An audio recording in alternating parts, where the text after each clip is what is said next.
திருமறை நேரம் Bible hour presented by the National Bible College. கிறிஸ்துவின் சபையார் உங்களை வாழ்த்துகிறார்கள். Welcome to Satellite Bible Classes. வாழ்த்துக்கள் திருமறை நேரம் நேயர்களே, ஆண்டவர் இயேசு கிறிஸ்துவின் இனிய நாமத்திலே உங்கள் யாவரையும் அன்போடு வரவேற்கிறேன். இதோ நான் சகலத்தையும் புதிதாக்குகின்றேன்.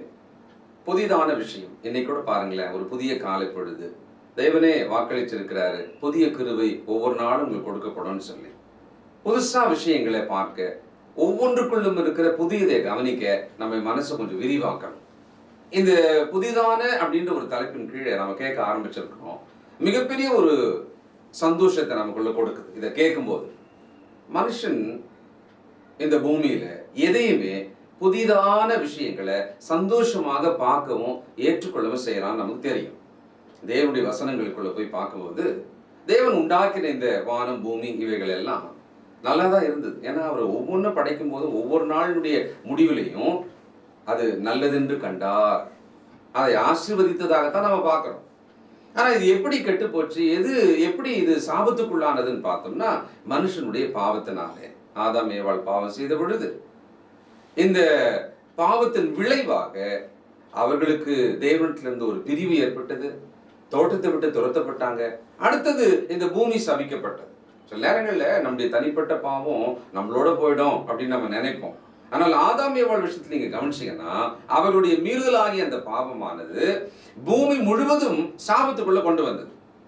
நம்ம ஏதாவது ஒன்று பழசாயிடுச்சுனாக்கா உடனே என்ன சொல்றோம், அது ரொம்ப பழசா இருக்குது, இதுக்கு மேல அதை வச்சுக்கூடாது, உடனே புதுசாக்கிடுவோம் அப்படின்னு நம்ம திட்டம் போடுறோமா இல்லையா? தேவன் இந்த சபிக்கப்பட்ட இந்த பூமியை புதிதாக்கும்படியான திட்டத்தை அவர் ஏற்கனவே மனதில் வச்சிருந்தார். அது எப்படி, இந்த மீறுதல் எப்படி நடந்தது, சாபம் எப்படி வந்தது, இதை நாம இன்னைக்கு கவனிக்க போறோம். செய்தி போலாங்களா? இந்த நாளில் நம்முடைய செய்தியாளர் தேசிய வேதாகம கல்லூரியினுடைய கல்வித்துறை தலைவர் டாக்டர் பீட்டர் சாலமன் ஐயா அவர்கள். வணக்கம் திருமறை நேர நேயர்களே, உங்கள் அனைவருக்கும் என்னுடைய நெஞ்சார்ந்த புதிய நாள் வாழ்த்துக்கள். கர்த்தராகிய இயேசு கிறிஸ்துவினுடைய கிருபையானது உங்கள் அனைவரோடும் இருப்பதாக. கண்மணிகளே, தோழர்களே, பரிசுத்தவான்களே, இந்த நற்செய்தியை கேட்டுக்கொண்டிருக்கிற அன்பு சகோதர சகோதரிகளே, எல்லாவற்றையும் நான் புதிதாக்குகிறேன் என்று கர்த்தர் சொல்கிறார். பழையவைகள் எல்லாம் ஒழிந்து எல்லாம் புதிதாயிற்று என்று புதிய ஏற்பாடு கம்பீர சத்தமிடுகிறது. வெளிப்படுத்தல் 22ஆம் அதிகாரம் 3வது வசனம், புதிய ஏற்பாட்டில் 354வது பக்கம். பேனா இருக்குமானால் அடிக்கொண்டிடுங்கள். இனி ஒரு சாபமும் இராது, இனி ஒரு சாபமும் இராது. சகோதரர்களே, நீங்கள் சாபம் என்ற வார்த்தையை கேட்டிருப்பீர்கள். ஆனால் அது ஒரு வல்லமை என்று நீங்கள் நினைத்திருக்கிறீர்களா? இப்போ ஆசீர்வாதம் என்ற வார்த்தையை நாம் கேட்கும்போது அது ஒரு வல்லமை, அது நம்மோடு செயல்படுகிறது என்று நாம் நம்புகிறோம். ஆசீர்வாதத்துக்கு எதிரடியான வார்த்தை சாபம். தேவன் மனிதனை உண்டாக்கும்போது அவனை சபித்தார் என்று நாம் படிக்காமல் அவனை ஆசீர்வதித்தார் என்று தான் நாம் படிக்கிறோம். பைபிளில் ஆரம்பத்தில் சொல்லப்பட்ட முதல் வார்த்தை ஆசீர்வாதம். தேவன் அவர்களை ஆசீர்வதித்தார். மனிதனுடைய படைப்பு ஆசீர்வாதங்களில் தொடங்குகிறது.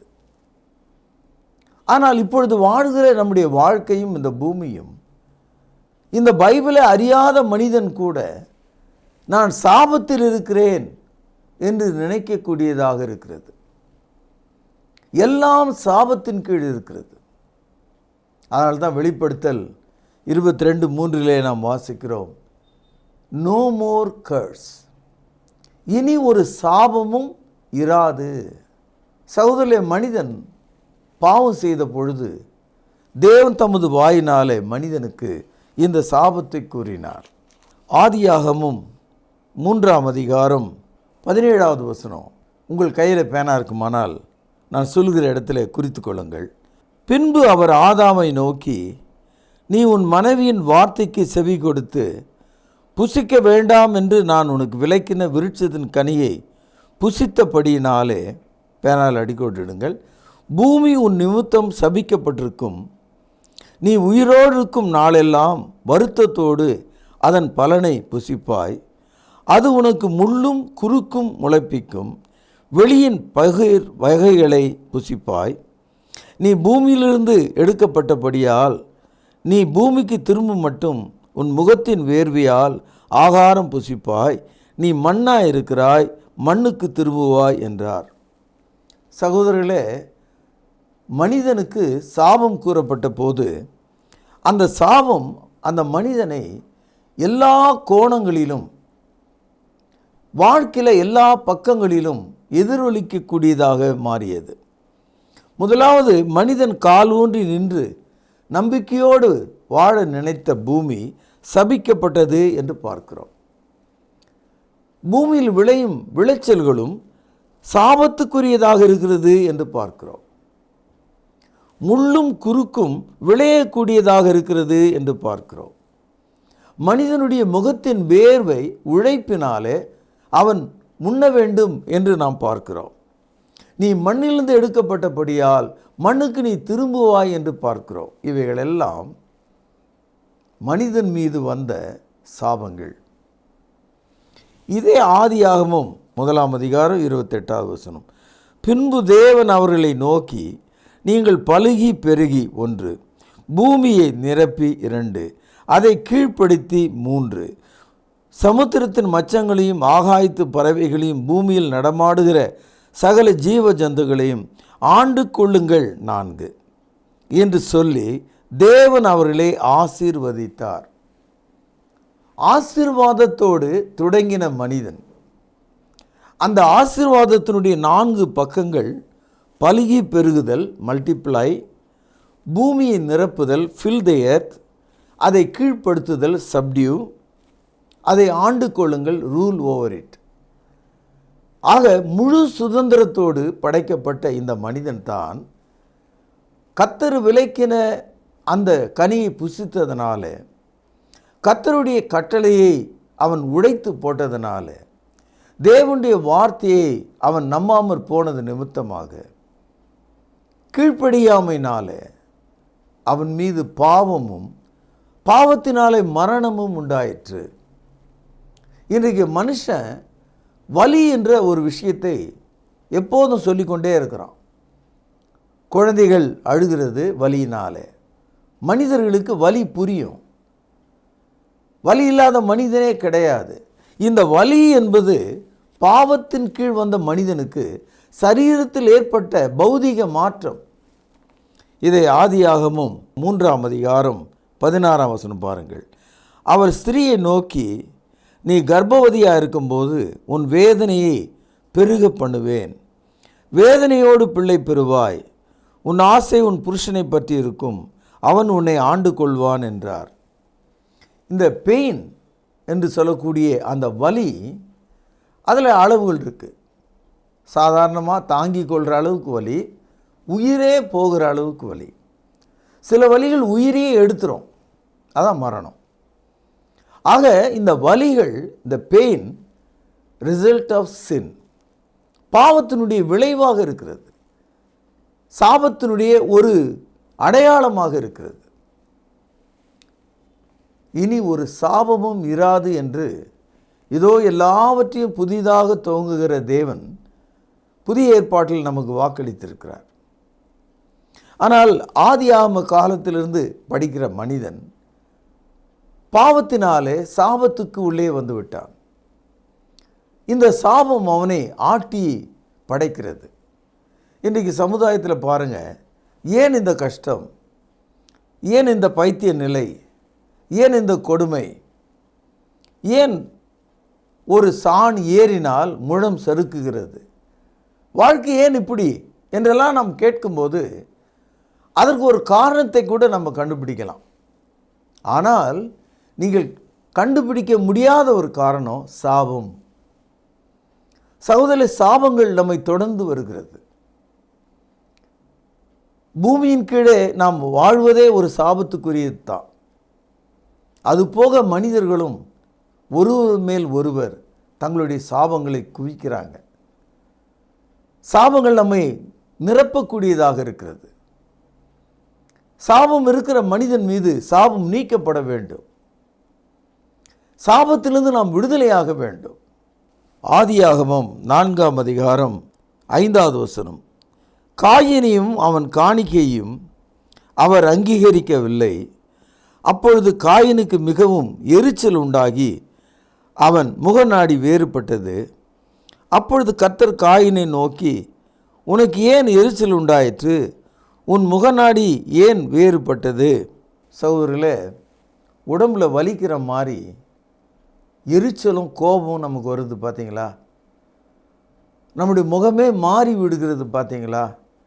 அதுக்கு என்ன காரணம்? இந்த கோபம் எங்கிருந்து வருது? இந்த கோபத்தினுடைய மூல காரணம் எங்கிருந்து வருது? அப்போ நம்ம உடம்புக்குள்ளவே ஒரு ரசாயன மாற்றம் ஏற்படுதா? கோபம் நம்முடைய முகத்தில் தெரியும். அதிக கோபம் இன்னொரு மனுஷனையே கொல்லும். இதே காயின் தன் சகோதரனை கொன்றான். 4ஆம் அதிகாரம் 8வது வசனம் பாருங்கள். காயின் தன் சகோதரனாகிய ஆபேலோடு பேசினான். அவர்கள் வயல்வெளிகளில் இருக்கும் சமயத்தில் காயின் தன் சகோதரனாகிய ஆபேலுக்கு விரோதமாய் எழும்பி அவனை கொலை செய்தான். முதல்ல கோபம், முகநாடி வேறுபடுதல், அதனுடைய உச்சகட்டம் தன்னுடைய சொந்த சகோதரன் சொல்லும்போது அண்ணன் இல்லை, தம்பி. எப்பவுமே தம்பியை அண்ணன் எப்பவுமே இயல்பாகவே நேசிப்பான். அது ஒரு இயற்கை கூட. ஆனால் இளைய சகோதரனை, தம்பியை அவன் வயல்வெளிகளில் கொன்றான். இப்போ அந்த சாபம் எந்த அளவுக்கு மனிதன் மீது வந்து சேர்ந்ததுன்னு பாருங்க. சகோதரனை கொன்றவன் அவன் சிந்திய ரத்தம் வானத்தில் உள்ள தேவனை நோக்கி கூப்பிட்டுறான். 4ஆம் அதிகாரம் 10வது வசனம். அதற்கு அவர், என்ன செய்தாய்? உன் சகோதரனுடைய இரத்தத்தின் சத்தம் பூமியிலிருந்து என்னை நோக்கி கூப்பிடுகிறது. அப்படின்னா ரத்தம் வந்து ஒரு வாய் மாதிரி திறந்து வானத்தில் இருக்கிற தேவனை நோக்கி கூப்பிடுதுன்னு அர்த்தம் இல்லை. ரத்தம் கூப்பிடுகுதுன்னு சொன்னால் தேவனுக்கு அது தெரியும்னு அர்த்தம். பூமியில் எல்லா காரியங்களையும் அவருடைய கண்கள் பார்க்கிறது. அவருக்கு மறைவானது ஒன்றுமே இல்லை. தன் சகோதரனுடைய ரத்தம் சிந்தப்பட்டதை அந்த காயின் மறைத்து விடலாம் என்று நினைத்தான். தன் தாயின் தகப்பனுக்கு தன்னுடைய தம்பியை ஏதோ ஒரு மிருகம் கொன்று விட்டது என்று சொல்லி தப்பி விடலாம் கூட அவன் எண்ணி இருக்கலாம். ஆனால் கர்த்தர் அவனை சந்தித்து, நீ என்ன செய்தாய் என்று கேட்கிறார். ஆபேலை கொண்டது மிருகம் அல்ல, கொன்றவன் கொலையாளியாக அங்கே நிற்கிறான். இப்பொழுது அந்த கொலை அவனோட போகலை. 4ஆம் அதிகாரத்தை நீங்கள் பார்த்தீங்கன்னா தொடர்ந்து அந்த கொலை தொடர்கிறத நம்ம பார்க்கிறோம். இதை 4ஆம் அதிகாரம் 23வது வசனம். லாமேக்கு தன் மனைவிகளை பார்த்து, ஆதாளே சில்லாளே, நான் சொல்லுவதை கேளுங்கள். லாமேக்கின் மனைவிகளே, என் சத்தத்துக்கு செவி கொடுங்கள். எனக்கு காயம் உண்டாக ஒரு மனுஷனை கொன்றேன், எனக்கு தழும்புண்டாக ஒரு வாலிபனை கொலை செய்தேன். காயினுக்காக 7 பழி சுமருமானால் லாமேக்குக்காக 77 பழி சுமரும் என்றான். 4ஆம் அதிகாரத்துக்குள்ளவே அந்த மனித வர்க்கம் அந்த சாபத்தினுடைய உச்ச எல்லைக்கு சென்று விட்டது. இங்கே லாமேக்கு சொல்கிறார், 70 முறை பழி சேர வேண்டும் என்று சொல்கிறார். ஆகவே சாபம் மிகவும் வேதனைக்குரியதாக இருக்கிறது. இன்றைக்கி நம்முடைய வீடுகளில் நம்முடைய பிள்ளைகள், நம்முடைய மனைவி, நம்முடைய தாய் தகப்பன், நம்முடைய வருமானம், நம்முடைய வேலைகள், நம்முடைய எல்லா காரியங்களிலும் அங்கே சாபம் இருக்குமானால், சாபத்தினுடைய பிள்ளைகள் இருப்பார்களானால், சாபங்கள் குவிக்கப்பட்டிருக்குமானால், சாபங்கள் இடப்பட்டிருக்குமானால், சாபங்கள் பேசப்பட்டிருக்குமானால், சாபங்கள் வழிநடத்தப்பட்டிருக்குமானால், சாபத்தின் மத்தியில் ஒரு சாம்பலுக்குள்ளே நுழைந்திருக்கிற ஒரு புழுவை போல நாம் இருக்க முடியும். இந்த சாபத்திலிருந்து நாம் புதிய மக்களாக மாற வேண்டும். ஆதியாகமம் 3ஆம் அதிகாரம் 23, 24 வசனங்கள். அவன் எடுக்கப்பட்ட மண்ணை பண்படுத்த தேவனாகிய கர்த்தர் அவனை ஏதேன் தோட்டத்திலிருந்து அனுப்பிவிட்டார். மூல மொழியில் துரத்தி விட்டார் என்பது போல இருக்கிறது. அவர்களை போ என்று தள்ளிவிட்டார். சபிக்கப்பட்ட பூமிக்கு போ என்றால் சாபத்தினுடைய மக்கள் சாபத்தின் கீழ் தான் இருக்கணும். அவன் திரும்பி வரக்கூடாது என்று சொல்லி 24வது வசனம், அவர் மனுஷனை துரத்தி விட்டு ஜீவ விருட்சத்துக்கு போகும்படியை காவல் செய்ய ஏதேன் தோட்டத்துக்கு கிழக்கே கேருபீன்களை வீசிக்கொண்டிருக்கிற சுடரொளி பட்டயத்தையும் வைத்தார். சாபம் மனிதனை ஏதேன் தோட்டத்துக்கு வெளியே துரத்த ஆரம்பிச்சது. இந்த மனுக்குலம் முழுவதையும் அது துரத்தி கொண்டே இருக்கு. இன்றைக்கு எல்லா மனுஷர்களும் சாபத்தின் கீழே துரத்தப்பட்டு கொண்டிருக்காங்க. இந்த சாபத்தை உடைப்பதற்கு, எரிவதற்கு, விலகுவதற்கு ஒரு வழி உண்டா? இந்த சாபத்தை நீக்கும்படியான மருத்துவம் இருக்கிறதா? அறுவை சிகிச்சை இருக்கிறதா? மந்திர சொல் இருக்கிறதா? அல்லது யாராவது நம்முடைய சாபத்தை நீக்கி விடும்படியான ஆற்றல் உடையவர்கள் இருக்கிறார்களா? யாருமே இல்லை. சகோதரர்களே, கலாத்தியருக்கு நாம் படிக்கும்போது 3ஆம் அதிகாரம் 13வது வசனம், மரத்திலே தூக்கப்பட்ட எவனும் சபிக்கப்பட்டவன் என்று எழுதியிருக்கிறபடி கிறிஸ்து நமக்காக சாபமாகி நியாயப்பிரமாணத்தின் சாபத்திற்கு நம்மை நீங்களாக்கி மீட்டு கொண்டார். இந்த வசனத்தில் 3 முறை சாபம் என்ற சொல்ல நீங்கள் பார்க்கலாம். மரத்திலே தூக்கப்பட்ட எவனும் சபிக்கப்பட்டவன் என்று எழுதியிருக்கிறபடி ஒரு முறை, கிறிஸ்து நமக்காக சாபமாகி 2, நியாயப்பிரமாணத்தின் சாபத்திற்கு நம்மை நீங்களாக்கி விட்டார் 3. நம்முடைய வாழ்க்கையில் சாபங்கள் எந்த முனையில், எந்த சூழலில், எந்த வகையில் வரும் என்று நமக்கு தெரியாது. ஆதாம் ஏவாளுக்கு சாபம் அவர்கள் பறித்து உண்ட நன்மை தீமை அறியத்தக்க அந்த கனியினால் வந்தது. அந்த சாபம் பூமியின் மேலே விழுந்தது. அது மனுக்குலத்தின் மீது வலியாக மாறியது, வேதனையாக மாறியது, மரணமாக மாறியது, கோபமாக மாறியது, கொலையாக மாறியது, இரத்தம் சிந்தும்படியாக மாறியது, பழி சுமக்கக்கூடியதாக ஆனது. கர்ஸ் கண்டினியூஸ். ஆக இந்த சாபத்திலிருந்து நாம் விடுதலையாக வேண்டும். அதனால தான் சொல்கிறாரு வெளிப்படுத்தலில் 22:3, இனி ஒரு சாபமும் இராது. இந்த இடத்துல இனி என்ற ஒரு கருத்து 21ஆம் அதிகாரம் 5வது வசனத்தில் வெளிப்படுத்தல படிக்கிறோம். இதோ நான் எல்லாவற்றையும் புதிதாக்குகிறேன். Behold, I make all new. இப்பொழுது சாபத்தையும் நீக்கி விடுகிறேன் என்று சொல்லுகிறார். பழைய சாபங்களிலிருந்து தேவன் நம்மை விடுதலையாக்குவதாக சொல்லுகிறார். ரோமருக்கு எழுதிய நிருபம் 8வது அதிகாரம் பக்கம் 215 3வது வசனம், அது எப்படி எனில், மாம்சத்தினாலே பலவீனமாயிருந்த நியாயப்பிரமாணம் செய்யக்கூடாததை தேவனே செய்யும்படிக்கு தம்முடைய குமாரனை பாவ மாம்சத்தின் சாயலாகவும் பாவத்தை போக்கும் பலியாகவும் அனுப்பி மாம்சத்திலே பாவத்தை ஆக்கினைக்குள்ளாக தீர்த்தார்.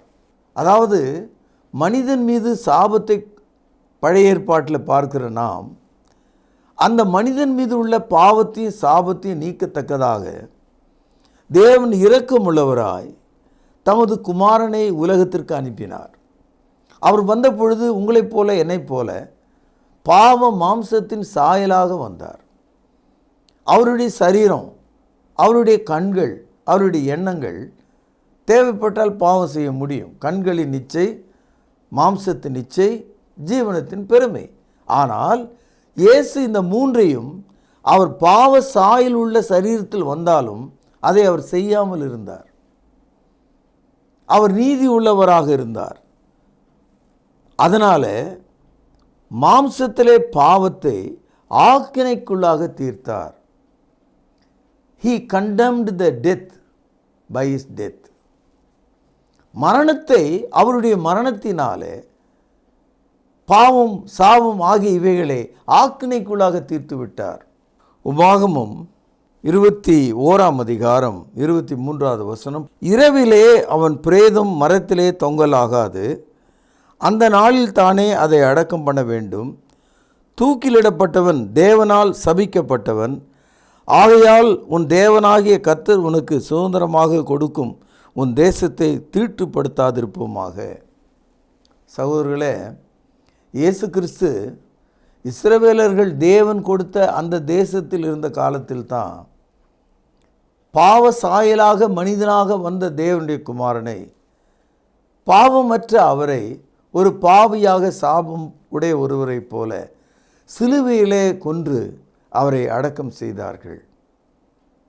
இயேசு பாவத்தையும் சாபத்தையும் சுமந்தார். அதனால்தான் இனி ஒரு சாபமும் இராது. எல்லாவற்றையும் புதிதாக்கும்படி இப்போது தேவன் நமக்கு உதவி செய்யும்படி வந்திருக்கிறார். ஆக இந்த வேதாகமத்தை எடுத்து பார்க்கும்போது ஆரம்பத்தில் சாபம் தொடர்ந்த மனிதன் வெளிப்படுத்தல் காலத்துக்கு வரும்போது சாபம் நீக்கப்படும் ஒரு உலகத்திற்கு வருகிறார். அங்கே நீங்கள் காணப்படத்தக்கதாக நான் உங்களை அழைத்து ஆசீர்வதித்து உங்கள் கண்ணீரை துடைத்து உங்கள் சாபங்களிலிருந்து நீங்கள் விடுதலையாகத்தக்கதாக ஐ பிரேக் த கர்ஸ், சாபத்தை நீக்குகிறவனாகவே உங்களுக்கு நற்செய்தி நான் அறிவிக்கிறேன். பிரார்த்தனை செய்வோம். மகா பரிசுத்த நிறைந்த அன்பான தகப்பனே, இந்த நாளிலே நாங்கள் கேட்ட எச்சரிப்பூட்டக்கூடிய நற்செய்திக்காக உமக்கு தோத்திரம். ஆச்சரியமாக இருக்கிறது. எங்களை சூழ நாங்கள் சுமந்து கொண்டிருக்கிற சாபங்களுக்கு அளவே இல்லை. இந்த சாபங்களிலிருந்து நாங்கள் வெளியே வர முடியாத ஒரு மரண குழிக்குள் விழுந்த மக்களைப் போல் இருக்கிறோம். ஒரு பாம்பு புற்றுக்குள்ளே கைவிட்ட மக்களைப் போல் இருக்கிறோம். சாபம் இராது என்று சொன்னீரே, புதிதாக எல்லாவற்றையும் மாற்றுவேன் என்று சொன்னீரே, உமது மக்களுக்கு அந்த வாக்குறுதியை நிரூபிக்க வேண்டும் என்று செபிக்கிறேன். ஆண்டவர் இயேசுவின் நாமத்தில் ஜெபம் கேளும் பிதாவே, ஆமென். கிறிஸ்துவின் கிருபையுள்ள பெயரால் திருமறை நேர நேயர்களுக்கு காலை வணக்கம். இந்த புதிய தொடரை பார்த்து அநேகர் போன் மூலமாக அழைத்து கருத்துக்களை தெரிவித்திருந்தீர்கள். உங்களை பாராட்டுகிறோம். ஏற்கனவே பார்த்த செய்திகளை குறித்து கடிதங்கள் மூலமாக உங்கள் கருத்துக்களை தெரிவித்திருந்தீர்கள். உங்களுக்கு வாழ்த்துக்கள். நேயர்களே, நீங்கள் சென்னையில இருக்க நேர்ந்தால் ஆதி கிறிஸ்தவர்களைப் போல புதிய ஏற்பாட்டு தொழுகை செய்ய உங்களை அன்போடு அழைக்கிறோம். அது மட்டுமல்ல, காலம் பொல்லாததா இருக்கிறது. நாட்களை பிரயோஜனப்படுத்திக் கொள்ளுங்கள். நம்முடைய வாழ்நாள் குறுகினதா இருக்கிறது. கிறிஸ்துவின் வருகை சமீபமாயிருக்கிறது. ஆகவே வேதாகமத்தின்படி, வேதாகமத்தில் சொல்லப்பட்ட திருச்சபையில, வேதாகமம் சொல்லப்பட்ட வழியில நீங்கள் திருமுழுக்கு பெற்று பாவ மன்னிப்பு பெற உங்களை அன்போடு கேட்டுக்கொள்கிறோம். இதோ நான் சகலத்தையும் புதிதாக்குகிறேன் என்ற தலைப்புல இன்றைக்கு 2வது செய்தியை கேட்டீர்கள். ஆம் பிரியமானவர்களே, நம்முடைய தேவன் புதிதாக்குகிற தேவன். மனிதனாகிய நமக்கே கூட பல நேரங்களிலே பழையவைகளை தூக்கி எறிந்து விடுகிறோம், புதியவைகளாக மாற்றிக்கொள்கிறோம். இதோ தேவனும் கூட பாவப்பட்ட இந்த உலகை நீக்கிவிட்டு ஒரு புதிய உலகை படைத்தார். பாவப்பட்ட உலகத்திலிருந்து பரிசுத்தமான மக்களை தேவன் தெரிந்து கொண்டார். இந்த நாளில நீங்கள் கேட்ட செய்தியை நீங்கள் மறுபடியும் பரிசீலித்து பாருங்கள். உலகம் எப்படி இருக்கிறது? அது சாபத்துக்கு உட்பட்டு இருக்கிறது. சாபத்துக்குட்பட்ட உலகத்திலிருந்து தான் தேவனானவர் நித்திய ஜீவனுக்கு ஏதுவான மக்களை தெரிந்து கொள்ள விரும்புகிறார். அதற்காக தான் தன் சொந்த குமாரனையே அனுப்பினார். ஏற்கனவே கொடுக்கப்பட்ட நியாயப்பிரமாணத்தை, சட்ட திட்டத்தை மனிதன் மறந்து விட்டான், கீழ்ப்படிய மறுத்து விட்டான். ஆகவே நாம் அப்போஸ்தலர் நடவடிக்கைகளை படிக்கும் பொழுது ஒரு புதிய உபதேசத்தை தேவன் கொடுக்கிறார். இதோ சகலத்தையும் நான் புதிதாக்குகிறேன்.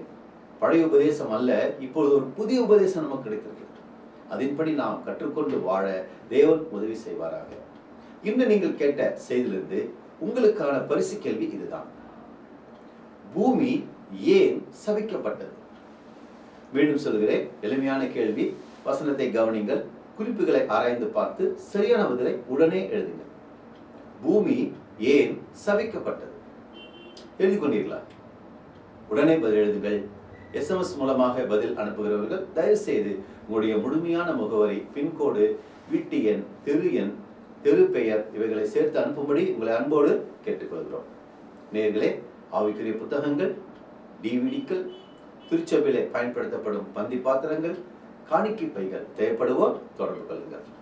இந்த நிகழ்ச்சியை பற்றிய நேரங்களை பிறருக்கு அறிமுகம் பண்ணுங்கள். இந்த நிகழ்ச்சிகள் யூடியூபில் பதிவேற்றம் செய்யப்பட்டிருக்கிறது. பாருங்கள், பிறரையும் பார்க்கும்படி உற்சாகப்படுத்துங்கள். தொடர்ந்து கடிதங்களை எழுதுங்கள், அழையுங்கள், சந்தேகங்களை தெளிவுபடுத்திக் கொள்ளுங்கள். மீண்டும் நாளை இதே சேனலில் இதே நேரம் உங்களை சந்திக்கும் வரை தேவனுடைய ஒப்பற்ற அன்பு உங்கள் அனைவரோடு கூட இருப்பதாக.